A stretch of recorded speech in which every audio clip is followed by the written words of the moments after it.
অথচ দয়ার নবী রাসূলুল্লাহ সাল্লাল্লাহু আলাইহি ওয়াসাল্লাম বলেছেন, আমার হাসান আর হোসাইন হলো জান্নাতে যুবকদের সরদার।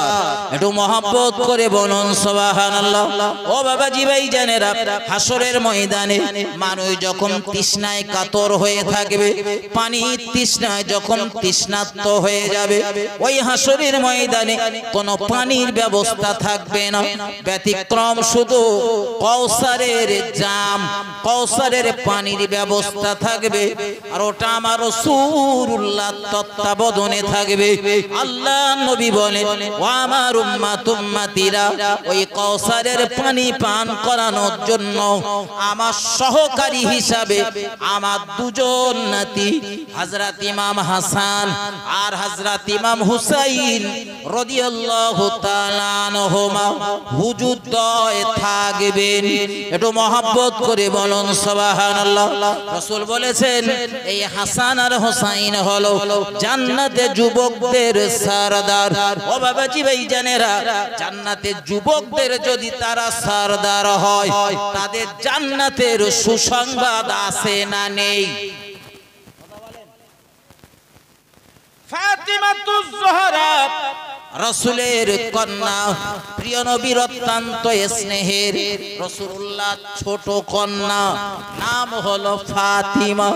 রাসূল নবুয়ত লাভ করার 5 থেকে 6 বছর আগে এই ফাতিমাতুজ জোহরা রাদিয়াল্লাহু তাআলা আনহার জন্ম হয়।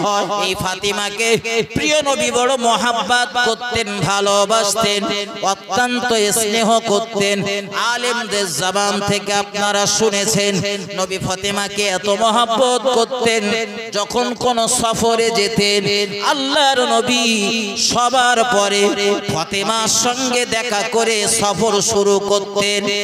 আজ সফর থেকে ফেরত এসে রাসূল করিম সাল্লাল্লাহু আলাইহি ওয়াসাল্লাম ফাতিমার সঙ্গে দেখা করে সফর শেষ করতেন। একটু মহব্বত করে বলুন সুবহানাল্লাহ। এই ফাতিমা সম্পর্কে আল্লাহর নবী বলেছেন, আমার ফাতিমা হলো জান্নাতে নারীদের সরদারিনী। অথচ ওই যে 10 জন জান্নাতি সুসংবাদ প্রাপ্ত ব্যক্তি দেখেন, ওর ভিতরে ফাতিমার নাম নেই।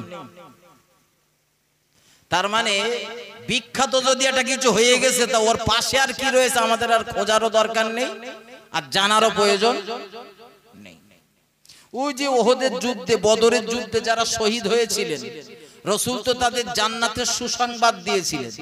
দিয়েছিলেন না দেয়নি? কথা বলে। শুধু জান্নাতের সুসংবাদ প্রাপ্ত ব্যক্তি 10 জন না, আরো রয়েছে।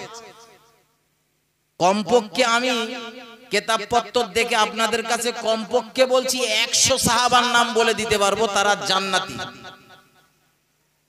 সুসংবাদ প্রাপ্ত ব্যক্তি। আমার ভাই ও বাবাজিরা, আমার আলোচনা এখানে নয়, ফিরে চলো। আমি আপনাদের যেটা বোঝাচ্ছিলাম, দয়ার নবী রাসূলুল্লাহ সাল্লাল্লাহু আলাইহি ওয়াসাল্লাম নামাজের এত গুরুত্ব দিয়েছেন। নবী দুনিয়ার জমিন থেকে ইন্তেকাল করবেন, পর্দা নেবেন। আল্লাহর হাবিব পর্দা নেবার আগে 63 বছরের জিন্দেগিতে এই নামাজ নিয়ে সংগ্রাম করেছেন। এই নামাজ প্রতিষ্ঠা করার জন্য সংগ্রাম চালিয়েছেন। এই নামাজ প্রতিষ্ঠা করতে গিয়ে দয়ার নবী রাসূলুল্লাহ মার খেয়েছেন, রক্ত ঝরিয়েছেন, ঘাম ঝরিয়েছেন। আল্লাহ নবী কাবা চত্বরে নামাজ আদায় করতে গিয়েছেন, আমার রাসূলুল্লাহর গায়ে ধুলো বালি ছড়িয়ে দেওয়া হয়েছে। নবী নামাজ আদায় করতে গিয়েছেন, রাসূলের স্কন্ধের উপরে সিজদা অবস্থাতে আল্লাহর হাবিবের মাথার উপরে, ঘাড়ের উপরে উটের পচা নাড়ি ভুড়ি চাপিয়ে দেওয়া হয়েছে। ও বাবাজি ভাইজানেরা, নবী আমার নামাজের সিজদাতে রয়েছেন। আল্লাহ নবী মাথাটা ধরে ঠুকে দেওয়া হয়েছে, জমিনের সাথে চেপে দেওয়া হয়েছে। নবী আমার নামাজ আদায় করতে গিয়েছেন, দয়ার নবী রাসূলুল্লাহ সাল্লাল্লাহু আলাইহি ওয়াসাল্লামকে পাথর নিক্ষেপ করেছেন। নবীর নামাজের ডিস্টার্ব করার জন্য কুফারে কুরাইশেরা ওই পৌত্তলিকেরা আমার নবী যেখানে নামাজ আদায় করতেন পাশেই তারা হই হুল্লোড় হাঁকা চিল্লা করতেন যাতে আমার নবীর নামাজের ব্যাঘাত ঘটে। ও রাসূলুল্লাহর প্রেমিকেরা, ও রাসূলুল্লাহর মহব্বতের আদরের উম্মতেরা, নবীর মহব্বত করেন বলে, রাসূলুল্লাহকে ভালোবাসেন বলে আই লাভ মুহাম্মদ সাল্লাল্লাহু আলাইহি ওয়াসাল্লামের পতাকা টাঙিয়েছেন, ফেলাক ফেস্টুন টাঙিয়েছেন। কিন্তু আপনার নবী জিন্দেগিতে তাকিয়ে দেখুন মুহাম্মদুর রাসূলুল্লাহ নামাজ বড় মহব্বত করতেন, ভালোবাসতেন, পছন্দ করতেন। নবী নামাজের এত তাগিদ দিয়েছেন ইন্তেকাল করার আগেও রাসূলুল্লাহ জীবনের শেষ দুটো ওসিয়াতের ভিতরে একটা ওসিয়াত হলো নামাজ নামাজ নামাজ নামাজ।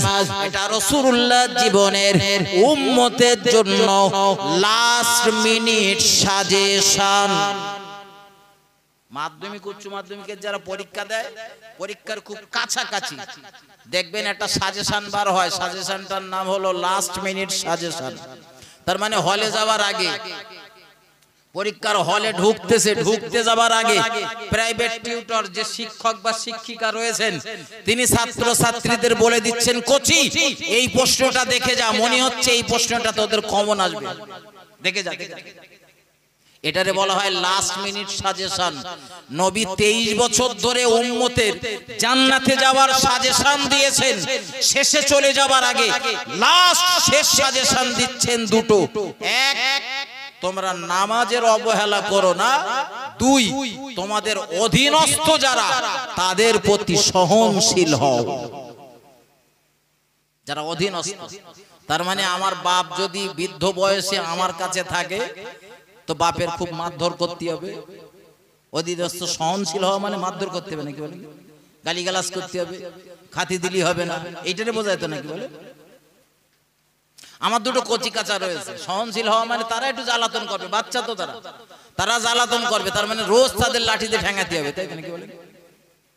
মেয়েরা একটু কম বোঝে, আমি কাউকে হেয় করছি না, একটু কম বোঝে। এজন্য কোন সাক্ষীর ক্ষেত্রে দেখবেন পুরুষ একজন হলে নারী নারী, আমি তো দেখিয়ে দিচ্ছি তো একটু বলেন, পুরুষ একজন নারী দুজন, তার মানে পুরুষের থেকে ওরা বেশি বোঝে নাকি? হ্যাঁ, কম বোঝে কিন্তু চিল্লয় একটু, চিল্লয় বেশি। আপনি যত ভালো কাজই করেন না কেন বাড়ির গিন্নির কাছে কি মন পাবেন না? ঠিক বলতে না বলুন, সবাই না, আবার কিছু কিছু আছে ভালো। এখন মাথায় রাখুন আমার কথাগুলি ভাই। রাসূল করিম সাল্লাল্লাহু আলাইহি ওয়াসাল্লাম তিনি বলেছেন অধীনস্থদের প্রতি সহনশীল হতে। তার মানে আপনার অধীনে যারা থাকবে তাদের সঙ্গে রূঢ় ব্যবহার করা যাবে না, দুর্ব্যবহার করা যাবে না, খারাপ ব্যবহার করা যাবে না। রাসূলের একজন খাদিম ছিল, 10 বছর ধরে খেদমত করেছে রাসূলুল্লাহ। সেই খাদেম পরবর্তীতে তিনি বলছেন, আমি রাসূলের খেদমতে 10 বছর ছিলাম, কিন্তু কখনো আল্লাহর নবী আমার কাছে কৈফিয়ত তলব করিনি যে এই কাজটা হয়নি কেন বা এটা করনি কেন।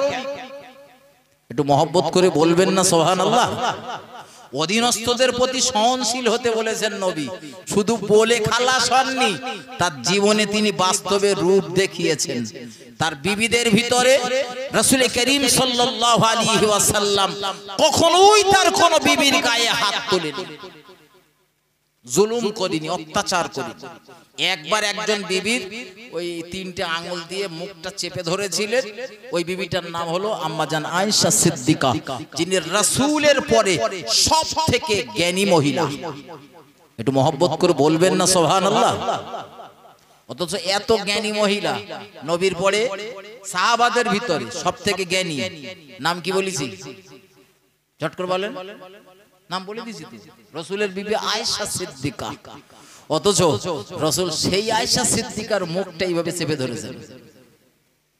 এটুকুন বোঝেন। আমি কাউকে হেয় করছি না, ছোট করছি না।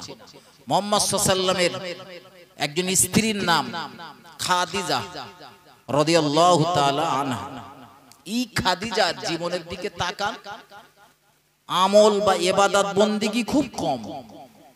খাদিজার জীবনে আমল ইবাদত বন্দেগী কম না বেশি? খুব কম। যদি বলেন হুজুর সত্যি কম, আমি সত্যি বলছি, খাদিজার জীবনে আমল খুব কম।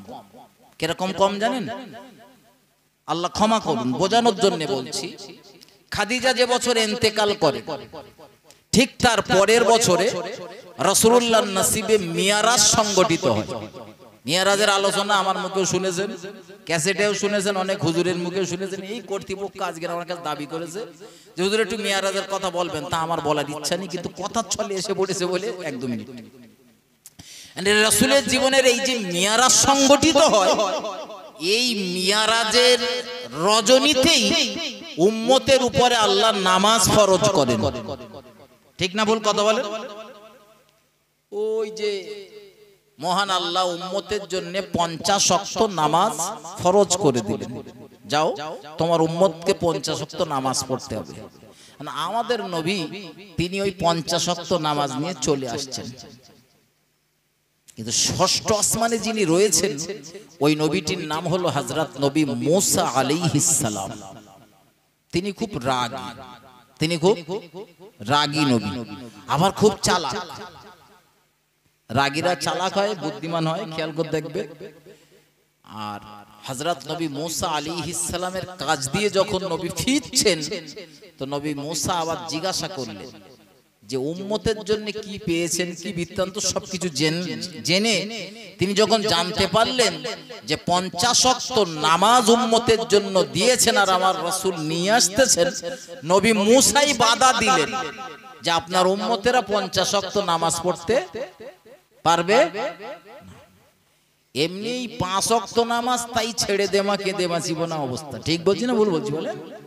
কত ওয়াক্তের নামাজ আমাদের কাজা হয়, হয় না? হয়। আমার ভাই ও বাবাজিরা, আমার আল্লাহর নবী মুসা আলাইহিস সালামের কথা শুনে মহান আল্লাহর প্রিয় নবী বারবার মহান আল্লাহর দরবারে ফেরত গেলেন, আর উম্মতের জন্য পরিশেষে 5 ওয়াক্ত নামাজ নিয়ে তিনি ফেরত এসেছেন, ফিরে এসেছেন। তবে এই 5 ওয়াক্ত নামাজ যদি রাসূলুল্লাহর কোন উম্মত আদায় করে, মহান আল্লাহ তার ওই বান্দা বান্দির নামামলে 50 ওয়াক্ত নামাজের নেকি দান করবে। 5 ওয়াক্ত পড়লে 50-এর বিনিময়। আমি যেটা আপনাদের বোঝাতে চাচ্ছি, রাসূলের প্রিয়তমা বিবি আমাদের আম্মা জান হযরত খাদিজাতুল কুবরা রাদিয়াল্লাহু তাআলা আনহা, আম্মা জান আমার যে বছর ইন্তেকাল করেন, সেই বছর অথবা তার পরের বছরে রাসূলুল্লাহর নসিবে জীবনে মিয়ারাজ সংগঠিত হয়। আর ওই মিয়ারাজের জিন্দেগিতে, মিয়ারাজের রজনীতে উম্মতের জন্য নামাজ ফরজ হয়।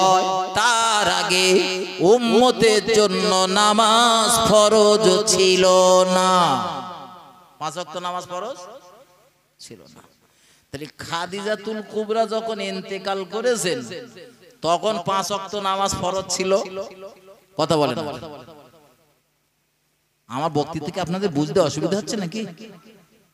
খাদিজা যখন ইন্তেকাল করেছেন, আমরা যে 5 ওয়াক্ত নামাজ পড়ি না ফরজ, এটা খাদিজার জীবদ্দশাতে এই 5 ওয়াক্ত নামাজ ফরজ ছিল না। তার মানে তিনি 5 ওয়াক্ত ফরজ নামাজ পাননি। আর পাননি মানে ছিলই না, তো পড়বে। আমি যে বলেছি আমল কম, আমি একটা উদাহরণ টেনেছি, আর আরো উদাহরণ টানলে অনেক উদাহরণ টানা যাবে, কিন্তু আমার আলোচনা আমি ওইদিকে নিয়ে যেতে চাচ্ছি না। এগিয়ে চলুন। আমল কম, কিন্তু খাদিজার যা ঈমান ওইটা কম বলে মনে হয় নাকি বলেন? খাদিজার ঈমান ধুয়ে দিলে আমাদের যা ঈমান আছে না, আমার যেন মনে হয় কয়েক কোটি জন্ম নেবে। আল্লাহর নবীর জীবনের সবথেকে বিশ্বস্ত সঙ্গীর নাম হলো খাদিজা। এই খাদিজা সম্পর্কে মন্তব্য করেছিলেন হযরত আবু বকর রাদিয়াল্লাহু তাআলা আনহুর কন্যা আয়েশা সিদ্দিকা রাদিয়াল্লাহু তাআলা আনহা, যে হুজুর এখন আপনি সেই বুড়ো মহিলাটার বা বুড়ি মহিলাটার ভুলতে পারেননি। এই যে খাদিজারে বুড়ি বলেছিলেন, এজন্য রাসূল রাগান্বিত হয়ে খফা হয়ে আয়েশা সিদ্দিকার মুখটা চেপে ধরেছিলেন। চেপে ধরে বলেছিলেন, আয়েশা আমি জীবনে কখনো আর তোমার মুখ থেকে শুনতে চাই না আমার খাদিজা সম্পর্কে এমন বিরূপ মন্তব্য বা এই ধরনের কথা। কারণ তোমরা হলে আমার সুখের দিনের সঙ্গী, সুখের দিনের স্ত্রী, আর আমার খাদিজা হলো আমার দুঃখের দিনের স্ত্রী। মক্কার চতুর্দিকে সবাই যখন আওয়াজ তুলেছিল মারো মারো মারো মারো, মুহাম্মদ সাল্লাল্লাহু আলাইহি ওয়াসাল্লামকে যেখানে পাবে সেখানে মার্ডার করো, হত্যা করে দাও, আল্লাহর হাবিবের উপরে জুলুম করার নিদান যখন চতুর্দিক থেকে শুরু হয়েছিল, আমার রাসূলুল্লাহর পাশে সর্বসময় দুজন ঢালের মতো দাঁড়িয়ে থাকতেন। তাদের ভিতরে একজনের নাম হলো খাদিজা আর অপরজনের নাম হলো রাসূলুল্লাহ চাচা আবু তালিব। কিন্তু একজন ঈমান এনেছিলেন, কলেমা পড়েছিলেন, শুধু ঈমান আনা না, নবী নবুয়াতের দায়িত্ব পেয়ে বাড়ি ফিরেছেন। আর মহিলাদের ভিতরে সবার আগে আমার নবীর বিবি খাদিজা কলেমা পড়ে ঈমান এনেছিলেন। স্বামী নবী হয়েছেন, এর আগে নবুয়াতের দায়িত্ব ছিল না, এই 40 বছরে পেয়েছেন। তিনি বাড়ি এসে শুধু বলেছেন, তো নবীর বিবি খাদিজা রাসূলকে নবী বলে স্বীকার করলেন, কলেমা পড়লেন। বিষয়টা খুব সহজ বলে মনে হয় নাকি বলেন? ওয়াজ শোনা বলা খুব সহজ, কিন্তু ওয়াজ বুঝতে হবে। আপনার স্ত্রী আপনাকে স্বামী বলে যথেষ্ট সম্মান করে, ইজ্জত করে, মহব্বত করে, শ্রদ্ধা করে। কিন্তু আপনি যদি এক্ষুনি এই জলসা শুনে বাড়ি যান, আর বাড়ি গিয়ে যদি আপনার স্ত্রীর ডেকে বলেন, দেখ আমি পীর সাহেব হয়েছি, আমার কাছে মুরিদ হ, আচ্ছা খুব সহজে আপনার স্ত্রী আপনার পীর বলে মানবে বলে মনে হয় নাকি বলেন? হ্যাঁ হ্যাঁ, বলবে দেশের লোক আপনারে পীর বলে মানতে পারে, কিন্তু আমি তো জানি আপনি কিরকম পীর। বলেন, বলবে না? বলবে না? কিন্তু নবুয়ত লাভ করে রাসূল যখন বাড়ি ফিরেছেন, আমার রাসূলের মনও যখন অসহায়ত্বে ভরে গিয়েছে, তখন সান্ত্বনা দিচ্ছিলেন নবীর বিবি খাদিজা। মহিলাটার কত ইজ্জত, কেন মহান আল্লাহ তাকে সালাম দিয়েছিলেন। দুনিয়াতে এত মহিলা থাকতে সালাম মহান আল্লাহ দিয়েছিলেন খাদিজাকে। শুধু খাদিজা না, জিবরাইলও যে মহিলাকে সালাম দিয়েছিলেন, সেই মহিলাটার নাম হলো খাদিজা। আমার ভাই ও বাবাজিরা আমার, ফিরে চলুন, আমি আপনাদেরকে যেটা বোঝাতে চাচ্ছিলাম, নামাজের এত গুরুত্ব, এত মর্যাদা। আল্লাহর নবী মুহাম্মদুর রাসূলুল্লাহ সাল্লাল্লাহু আলাইহি ওয়াসাল্লাম ইন্তেকাল করবেন, মৃত্যু শয্যায় শায়িত। রাসূলুল্লাহ দুটো ওসিয়াত করলেন। একটা ওসিয়াত হলো নামাজের, আর একটা ওসিয়াত হলো অধীনস্থদের প্রতি সহনশীল হওয়া। এই দুটো ওসিয়াত রাসূল করে গেলেন শেষ সময়। এ দুটো হলো লাস্ট মিনিট সাজেশন। ও বাবাজি ভাইজানেরা, দুটোই দেখুন হক। এই যে অধীনস্থদের ভিতরে সহনশীল হওয়া, দুটোর ভিতরে হক জড়িয়ে রয়েছে। কোনটা বান্দার হক আর কোনটা আল্লাহর হক। ও বাবাজি ভাইজানেরা, আল্লাহর হক হলো নামাজ।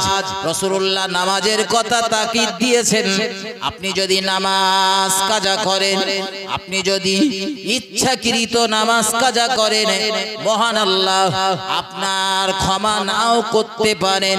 তো অনিচ্ছাকৃত যদি নামাজ কাজা করেন, তওবা করেন, মহান আল্লাহ ইচ্ছা করলে আপনার ক্ষমা করে দিতে পারেন। আর অধীনস্থদের ব্যাপারে রাসূল যেটা বলেছেন সহনশীল হওয়া।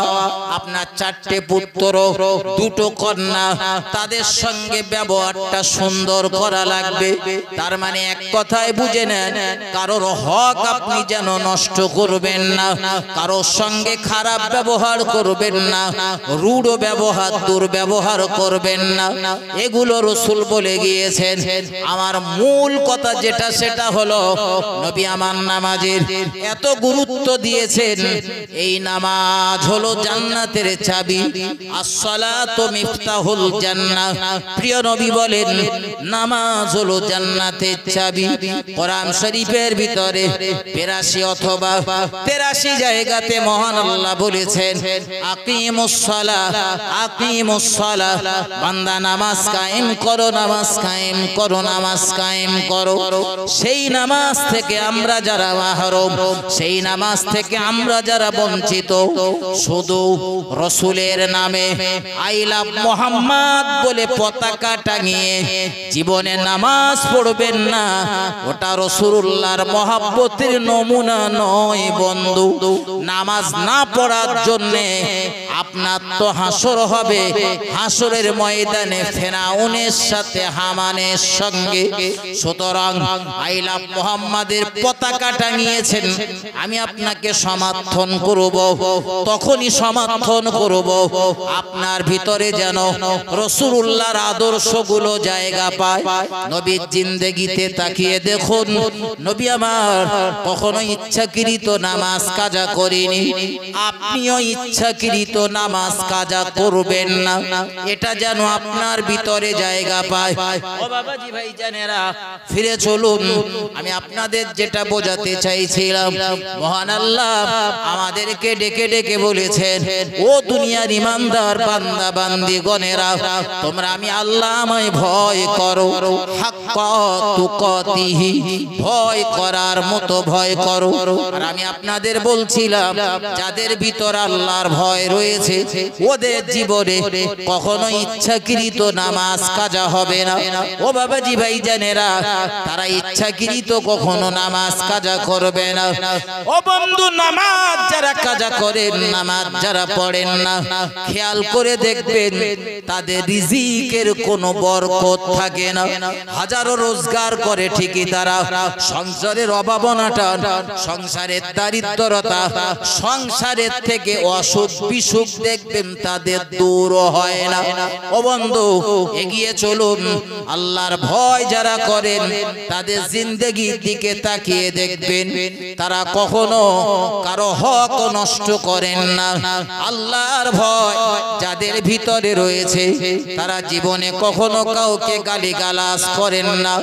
আল্লাহর ভয় যাদের ভিতরে রয়েছে ওই ব্যক্তিগুলি জীবনে কারো জন্য বদদুয়া করেন না, কারোর জন্য কারোর পিছনে বা সামনে সমালোচনা করেন না। ও বাবাজি ভাইজানেরা, এক কথায় আল্লাহর ভয় যাদের ভিতরে রয়েছে ওরা কোরআন সুন্নাহ অনুযায়ী তাদের জীবন পরিচালনা করেন। আজ যাদের জীবনটা কোরআন সুন্নাহ অনুযায়ী তো পরিচালিত হয়, এদের জন্য তো মহান আল্লাহর দয়ার জান্নাত ওয়াজিব হয়ে যায়। তো মহব্বতের দরুদ আল্লাহুম্মা সাল্লি আলা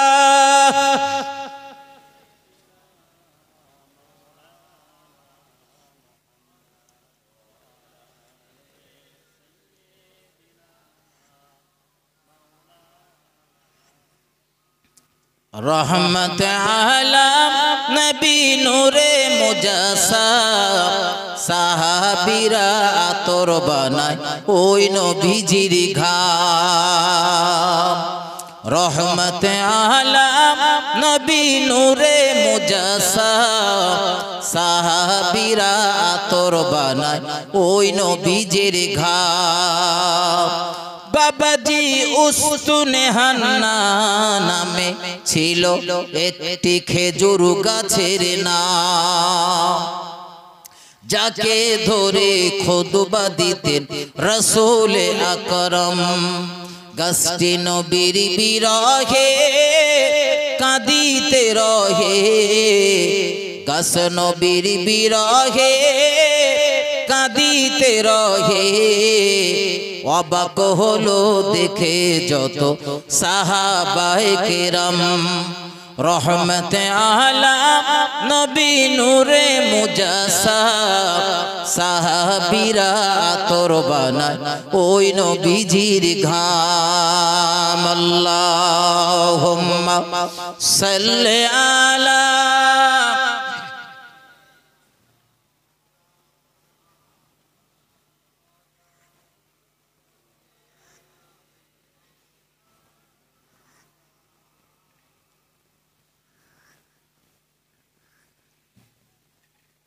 আমার ভাই। আমার কথায় আপনাদের অনেকের রাগ হচ্ছে আমি বুঝতে পারতেছি, কিন্তু তারপরে আমার কিছু করার নেই। যেটা সত্য সেটা তোমার বলতেই হবে। শুধু ভাই ওই পতাকা টাঙিয়ে ফেস্টুন টাঙিয়ে আই লাভ মোহাম্মদ সাল্লাল্লাহু আলাইহি ওয়াসাল্লাম লিখে টাঙিয়ে আপনি জান্নাতি হতে পারবেন। কথা বুঝতে পারতেছেন? নামাজ নেই, রোজা নেই, ঈমান কি আছে ওটা আল্লাহ ভালো জানে, আমি বলতে পারবো না। বাহ্যিক যেগুলো আমরা দেখি, নামাজ পড়ে পড়ে কত নামাজি রয়েছে বছরে দুটো ঈদের নামাজ পড়ে, তাও ফরজ নামাজ না, ওটা ওয়াজিব, ওটা ওয়াজিব। আর পড়ে জানাজার ফরজে কিফায়া নামাজ, খুব গুরুত্ব দিয়ে পড়ে, কিন্তু ফরজে আইনটার প্রতি কোনো গুরুত্ব আছে? আজও আমার সমাজের কিছু মানুষ কোনটারে যে ফরজে আইন বলে আর কোনটারে যে ফরজে কিফায়া বলে, গুরুত্ব কোনটার বেশি এটা আমার সমাজের অধিকাংশ মানুষ জানে না।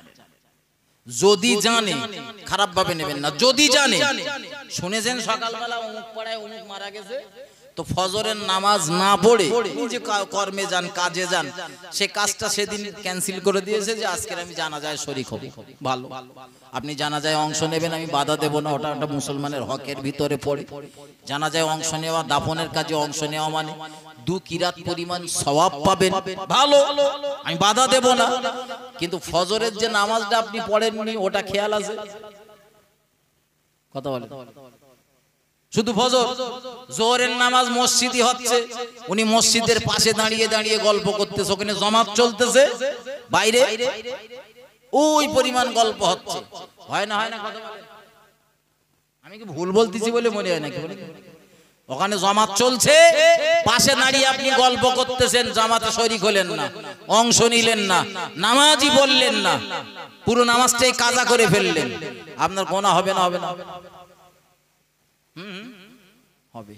অথচ এখানে জানাজার নামাজ হচ্ছে, ভাই ধরেন ইমামতি করছে, জানাজার নামাজের ইমাম, আর আপনারা সবাই ভাইয়ের পিছনে ইক্তেদা করেছেন, দাঁড়িয়ে গেছেন, আল্লাহু আকবার বলে দাঁড়িয়ে গেছেন।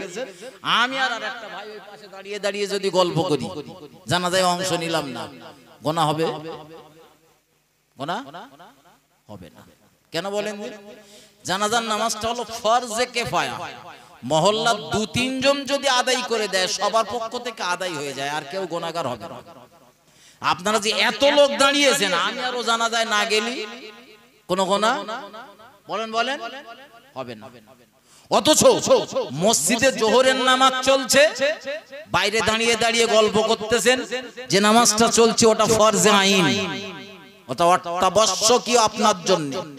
সুস্থ অবস্থাতে রয়েছেন আপনি, তো পাগল, পাগল হলে ছাড়, পাগল আপনি যদি বলেন যে আমি পাগল তাহলে ছাড়, আর যদি পাগল না হয়ে সুস্থ হন তো ছাড়। একদম সুস্থ দাঁড়িয়ে পড়ুন। নামাজ আমরা কিভাবে পড়ি? শুয়ে পড়ে তো নাকি? দাঁড়িয়ে। একদম সুস্থ রয়েছেন, দাঁড়িয়ে নামাজ পড়ুন। আর যদি একটু অসুস্থ হন, দাঁড়াতে পারছেন না বা শারীরিক দুর্বলতা রয়েছে, বসে পড়ুন। এত অসুস্থ বসতেও পাচ্ছেন না, শুয়ে পড়ে পড়ে ইশারায়। কিন্তু আমার সমাজে কিছু লোককে দেখা যায়, খারাপ ভাবে নেবেন না তো? হ্যাঁ হ্যাঁ, খারাপ ভাবে নিলে হবে না। কিছু লোককে দেখা যায় মাঠে কোদাল কোপাচ্ছে ওই গতিতে, সাইকেল চালাচ্ছে সেই গতিতে, সব কাজ কাম তার দ্বারা হয়। কিন্তু মসজিদে নামাজ পড়তে গেলে তখন চেয়ার ছাড়া চাচার আর নামাজ হয় না। আছে না নেই? মাজায় ব্যথা না, তা কোদাল কোপানির সময় মাজায় সমস্যা হয় না? অনেকে খারাপ ভাবে নিচ্ছেন আমি বুঝতে পারতেছি, কিন্তু এটা আপনার ভুল। আপনি খারাপ ভাবে নেবেন কি ভালোভাবে নেবেন ওটা আপনার ব্যক্তিগত ব্যাপার, কিন্তু আপনি যে কাজটা করছেন কাজটা তো ভুল। বুখারীর হাদিস, রাসূল বলেছেন নামাজ পড়ার নিয়ম দাঁড়িয়ে, অসুস্থ বসে, অসুস্থ শুয়ে, ইশারা ইঙ্গিতে, বুখারীর বর্ণনা। এইবারে আপনি সেই রাসূলের বর্ণনা বাদ দিয়ে আপনি আপনার মতো মন গড়া পদ্ধতিতে মসজিদে চেয়ার হাজির করেছেন। আবার বললি কিছু কিছু মুসল্লি রয়েছে, উনি বলে তোমরা দুদিন মাদ্রাসায় পড়ে বেশি জেনে গেছো, আমরা কাবায় দেখে এসেছি চেয়ার রয়েছে। কোথায় দেখে এসেছে? হ্যাঁ, কাবায় দেখে এসেছে, মসজিদুন নববীতে দেখে এসেছে। কোন দেশ কোন মসজিদ ইসলামের দলিল নয়।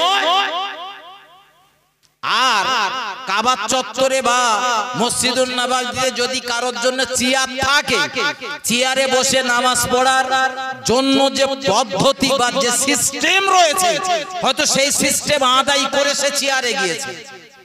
আপনি তো সেটা করেন না। চেয়ারে নামাজ পড়তে গেলে কি করতে হয় জানা আছে? জানেন না? চেয়ারে নামাজ পড়তে গেলে আপনার এলাকার স্বনাম ধন্য কোন মুফতি সাহেবের কাছে যাবেন। মোটামুটি যে মুফতি সাহেবের একটু এলেম কালাম আছে, এরকম একটা মুফতি সাহেবের কাছে যাবেন, তার কাছ থেকে ফতোয়া নেবেন আপনার নামাজটা চেয়ারে হবে কিনা। পাকা দিতে হবে, পাকা দিতে হবে না, আমার দিতে হবে না, পরের বক্তাদের দেবে না। আমার কথা, আমার দিকে ধ্যান দেন। চেয়ারে যারা নামাজ পড়েন, মুফতি সাহেবের কাছে একটা বড় চোতা লিখবেন, একটা চিঠি লিখবেন, সালাম কালাম দিয়ে মুফতি সাহেবকে বলবেন যে হুজুর, আমি যখন সাইকেল চালাই তখন সমস্যা হয় না, মাঠে কাজ করি যখন কোনো সমস্যা হয় না, দোকানদারি করি যখন সমস্যা হয় না, বোঝা বই যখন সমস্যা হয় না, শুধু সমস্যা হয় যখন নামাজ পড়ি। ওই নামাজ পড়ার সময় একটু চেয়ারে নামাজ না পড়লি যেন আমার বাবু বাবু পানা মনে হয় না। একটুক্ষণ যদি অনুমতি দিতেন তা আমি একটু চেয়ারে নামাজ পড়তাম। এখন আপনার ওই লেখা বর্ণনা পড়ে মুফতি সাহেব ভালো মন্দ একটা বুঝবে। মুফতি সাহেব যদি আপনার অনুমোদন দেয় যে হ্যাঁ বাবা, আপনার শারীরিক যা অবস্থা আপনি চেয়ারে নামাজ পড়তে পারবেন, তাহলে আপনার জন্য চেয়ারে নামাজ পড়া জায়েজ। আর যদি মুফতি সাহেব বলে যে না বাবা, আপনি চেয়ারে নামাজ পড়তে পারবেন না, তা আপনার চেয়ারে নামাজ চলবে না। কিছু বুঝতে পারতেছেন আমার কথা? হ্যাঁ। আর আমার দেশে যারা চেয়ারে নামাজ পড়ে এরা মুফতি সাহেবের কাছে যায় না, নিজেরা মুফতি সাজে। বলেন বলেন, এরা নিজেরা মুফতি। তো এই জন্যই তো সমস্যা। মুফতি সাহেবের কাছ থেকে ফতোয়া এনে যদি মুফতি সাহেব বলেন আপনার নামাজ এইভাবে চলবে, সেইভাবে করে নেন, কোনো সমস্যা নেই। আমার ভাই ও বাবাজিরা আমার, ভুল আমাকে নেবেন না, ভুল আমাকে বুঝবেন না। আমি আপনাদের যেটা বোঝাতে চাইছিলাম, আমরা মানব, আমরা ইমানদার, আমরা মুসলমান। আমাদের জন্য হলো নামাজ করা হয়েছে 5 ওয়াক্ত নামাজ ফরজ, কিন্তু আমরা ফরজ নামাজের যতটা না গুরুত্ব দেই, তার থেকে বেশি গুরুত্ব দেই ফরজে আইন, ফরজে কিফায়া, জানাজার নামাজের গুরুত্বটা দেই আমরা বেশি। ও বাবাজি ভাই জানেরা, জানাজা নামাজের গুরুত্ব দেন, আমার কোনো সমস্যা নেই। তবে আমরা শুধু বয়স্কদের, মুরব্বীদের বা প্রাপ্ত বয়স্ক যারা, তাদের জানাজাতে গিয়ে ভিড় ভাট্টা করি বেশি। কিন্তু ছোট ছোট বাচ্চারা যখন মারা যায়, ছোট ছোট বাচ্চারা যখন ইন্তেকাল করে, তাদের জানাজায় যেতে আমাদের মন চায় না। ঠিক বলছেন? আপনারা বড়দের জানাজায় বেশি যান না ছোটদের জানাজায় বেশি যান? জান কোনটায়? কোনটায়, বড়দের না ছোটদের? বড়দের না? আমার ভাই ও বাবাজিরা আমার, আমি জানাজায় যেতে আপনাকে নিষেধ করব না, আপনি 1000 বার যান, কিন্তু জানাজায় গেলে জানাজার নামাজ সমাদা করে যদি আপনি দাফনের কাজে অংশ নেন, আপনাকে 2 কিরাত পরিমাণে সওয়াব দেওয়া হবে। আর 1 কিরাত পরিমাণ হলো উহুদ পাহাড় সম পরিমাণকে বলা হয় 1 কিরাত। একটু মহব্বত করে বলেন সুবহানাল্লাহ। এই বিরাট সওয়াবের ভাগীদার আপনি হবেন, আমি আপনারে নিষেধ করব না। কিন্তু আপনি যে জানাজার নামাজে গিয়েছেন, ওই যে আল্লাহু আকবার বলে দাঁড়িয়েছিলেন, আর সালাম ফেরানোর আগ পর্যন্ত তো আপনার ঠোঁট নড়িনি। তার মানে ওর ভেতরে যত দোয়া রয়েছে কিচ্ছু পড়েননি। আছে তো নেই? জানেন তো নাকি? জানেন না? প্রথমে সানা পড়তে হয়, দ্বিতীয় তাকবীরে দরুদ ইব্রাহিম পড়তে হয়, 3 নাম্বার তাকবীরে জানাজার যে দোয়াটা রয়েছে দোয়াটা পড়তে হয়। এগুলো সব পড়ি তো নাকি বলে? পানির মতন মুখস্থ সব বলে সবার। কিছু লোকের মুখস্থ, কিন্তু অধিকাংশ লোকের মুখস্থ নেই। সব সময় চালাক, সব জায়গায় চালাকি করতে ভালোবাসে। আর ধর্মের কাজ করতে এসে তখন চাচা পুরো গোমড়া, একদম গোমড়া চাচা, কিচ্ছু বোঝে না তখন। আর আমি জানি না হুজুর, আমি জানি না। আর চার দোকানে বসে আবার যখন চাচা ওই ধর্মলে কথা বলবে, মনে হবে চাচার মতো মুক্তি এই পৃথিবীতে আর একটা। খারাপ ভাবে নেবেন না আমার ভাই ও বাবাজিরা আমার। জানাজার নামাজে আপনি অংশ নিয়েছেন, জানাজার নামাজের দোয়া দরুদ গুলো শিক্ষা নেন। আমার ভাবতে অবাক লাগে, আজও জানাজার নামাজের নিয়তটা বাংলায় বলে দিতে হয় যাদের, তারা তারা তারা ওই নামাজে ভিতরের যে দোয়া দরুদ গুলো পড়তে হয় ওগুলো কিভাবে তারা পড়ে। তারপরে আমি ধরে নিলাম আপনারা পড়তে পারেন, কিন্তু বন্ধু এটা মাথায় রাখুন, বড়দের জানাজায় শরীক হবার থেকেও ছোটদের জানাজা, বাচ্চাদের জানাজায় রয়েছে মর্যাদা বেশি। আর আমরা বাচ্চাদের জানাজায় যাই কম, আর বড়দের জানাজায় যাই বেশি। ঠিক না ভুল কথা বলেন? হাসিবুর মারা গিয়েছে, সংবাদ পেয়েছেন আপনারা, চলে গিয়েছেন যে আমাদের এলাকায় ঘন ঘন আসতো যাই। এখন আপনি আমার জানাজায় অংশ নিয়েছেন, আমি জান্নাতি না জাহান্নামী এর কোনো নিশ্চয়তা নেই। আছে আছে আছে আছে নেই? লা ইলাহা ইল্লাল্লাহ ফাদখালাল জান্নাহ। যে ব্যক্তি এই কলেমাটি পড়েছে বা শেষ সময় যার জবান দিয়ে এই কলেমাটি উচ্চারিত হয়েছে, আল্লাহ পাকের ওই বান্দা বান্দি মহান আল্লাহর দয়ার জান্নাতে যাবে। সার্টিফিকেট নেই বললেন কি? তবে আমি বলি মাঝে মধ্যে ভাই, একবার কলেমা পড়ার জন্য যদি জান্নাত আমার জন্য ওয়াজিব হয়ে যায়, সারা জীবন আল ঠেলেছি, দৌড় ঠেলেছি, পরের মেয়ের হাত ধরে টানাটানি করেছি, কত মদ জুয়ার আড্ডায় গিয়েছি, কত ঘুষ খেয়েছি, সুদ খেয়েছি, কত মানুষের চখলখুরি করেছি, কত মানুষের সমালোচনা করেছি, কত পাপের কাজ হাসিবুরের দ্বারা সংঘটিত হয়েছে। হাসিবুরের ওই পাপগুলোর জন্য কি হবে বন্ধু? জীবনে যে পাপগুলো করেছেন ওই পাপগুলোর জন্য প্রায়শ্চিত্ত আপনাকে ভোগ করতেই হবে, তারপরে আপনার জান্নাতে যেতে পারবেন। তবে আপনি জান্নাতে যেতে পারবেন আপনি যেহেতু ঈমানদার, আপনি যেহেতু কলেমা পড়নেওয়ালা, লা ইলাহা ইল্লাল্লাহ পড়েছেন। এই কলেমার এত মর্যাদা মহান আল্লাহ হযরত নবী মুসা আলাইহিস সালামকে বলেছিলেন, ও আমার পয়গম্বর মুসা, আসমান আর জমিনের মাঝখানে যা কিছু রয়েছে সবগুলো যদি দাঁড়ি পাল্লার একটা দিকে রাখা হয় আর অপর দিকে যদি একবার লা ইলাহা ইল্লাল্লাহ এতটুকু শব্দ রাখা হয়, তামাম দুনিয়া আসমান আর জমিনের সব কিছুর থেকে ওই কলেমার একবার কলেমা শরীফ পাঠ করার বিনিময়টা অত্যন্ত ভারী হয়ে যাবে। ও বাবাজি ভাই জানেরা, তবে আমার আলোচনাটা এই জায়গায়, আপনি আমার জানাজাতে গিয়েছেন, আমার জানাজায় শরীক হয়েছেন, কিন্তু নিশ্চয়তা নেই আমি জান্নাতি না জাহান্নামী। এটা জানেন? আমি জান্নাতি না জাহান্নামী জানেন না তো? কথা বলেন। মারা যাবার সময় যদি আমি ঈমান হারা হয়ে মরি, আমি কি জান্নাতে যাব? আর কথা বলেন। আমি যত বড় হুজুর হই না কেন, ঈমান হারা হয়ে যদি মরি, আমি কোথায় যাব? জাহান্নামে। অধিকাংশ বেনামাজিদের দেখবেন, সব বেনামাজির বোঝা যায় না, অধিকাংশ বেনামাজিদের দেখবেন মরে যাওয়ার পরে ওদের মুখগুলো কালো হয়ে যায়। খেয়াল করে দেখবেন, এরপরে যখন কোন বেনামাজি মারা যাবে, ওই বেনামাজি গুলোর মুখ ফলো করবেন। একটু দেখতে জানতো নাকি? জানতো? বেনামাজি গুলোর মুখ দেখবেন একটু কালচে মতো ভাব হয়ে যায়। কেন বলেন? কেন জানেন? ওই মৃত্যুর সময় ফারিস্তা বেনামাজিদের মুখে আর নিতম্বে আঘাত করেন, বাড়ি দেন, মার দেন। যেহেতু বেনামাজি, যে এই মুখে বাড়ি দেওয়ার কারণে অধিকাংশ বেনামাজিদের মুখটা কালো হয়ে যায়। কিন্তু বুঝতে পারছেন, এগুলো নামাজ না পড়ার ফজিলত।